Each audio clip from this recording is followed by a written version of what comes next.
पश्चिम बंगाल विधानसभा चुनाव 2026 23 अप्रैल और 29 अप्रैल दो चरणों में मतदान होना है।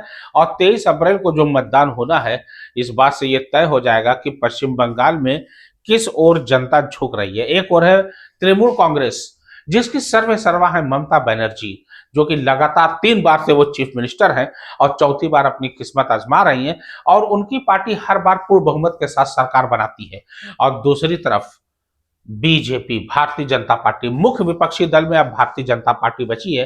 एक दौर था जब पश्चिम बंगाल में लेफ्ट फ्रंट का राज चलता था, मार्क्सवादी कम्युनिस्ट पार्टियों का राज चलता था, लेकिन कम्युनिस्टों के राज को पूरे तरीके से धाराशायी करते हुए, पूरे तरीके से खत्म करते हुए ममता बनर्जी ने वहां पर अपनी छाप छोड़ी और एक छत्र साम्राज्य स्थापित किया। और 2011 के विधानसभा चुनाव में मार्क्सवादी कम्युनिस्ट पार्टी और लेफ्ट फ्रंट को उखाड़ फेंका और पहली बार तृणमूल कांग्रेस ने पश्चिम बंगाल में अपनी सरकार बनाई। इससे पहले जब पहली बार एमपी, मेंबर ऑफ पार्लियामेंट, चुनी गई थी ममता बनर्जी, तो भी उस समय मार्क्सवादी कम्युनिस्ट पार्टी के दिग्गज नेता सोमनाथ चटर्जी को धूल चटाकर सबसे यंगेस्ट एमपी बनकर दिल्ली पहुंची थी और विभिन्न पदों पर राज्य मंत्री रही, रेल मंत्री रही 1999 से लेकर 2001 तक। उसके बाद 2009 से लेकर 2011 तक जब कांग्रेस की केंद्र में सरकार थी और मनमोहन सिंह देश के प्रधानमंत्री थे, तो उनके कार्यकाल में भी रेल मंत्री रही। और उसके बाद 2011 के पश्चिम बंगाल असेंबली चुनाव में, विधानसभा चुनाव में उन्होंने प्रचंड जीत हासिल करके वहां पर अपनी सरकार बना ली।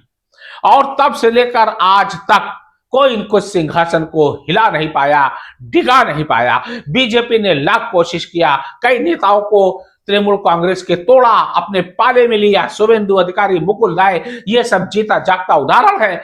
लेकिन उसके बाद भी जब 2021 का विधानसभा चुनाव हो रहा था, शुभेंदु अधिकारी और बीजेपी के तमाम बड़े नेता ममता बनर्जी के खिलाफ आग उगल रहे थे।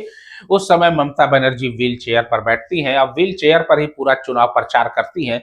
अब पूरे चुनाव प्रचार की बागडोर अपने हाथ में लेती है और उसके बाद जब रिजल्ट आता है तो बीजेपी धाराशायी, एक छत्र साम्राज्य स्थापित करते हुए पूर्ण बहुमत के साथ तीसरी बार पश्चिम बंगाल की मुख्यमंत्री बनती है।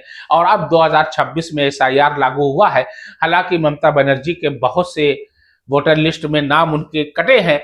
उन्होंने चुनाव आयोग पर निशाना भी साधा है, ज्ञानेश कुमार पर, और उन्होंने यहां तक कहा है कि ज्ञानेश कुमार बीजेपी के एजेंट हैं और बीजेपी के इशारे पर काम कर रहे हैं। लेकिन हाल फिलहाल 2 चरणों में चुनाव होना है, 23 अप्रैल और 29 अप्रैल को, और 4 मई को जब रिजल्ट आएगा तो यह तय हो जाएगा कि पश्चिम बंगाल का अगला मुख्यमंत्री कौन।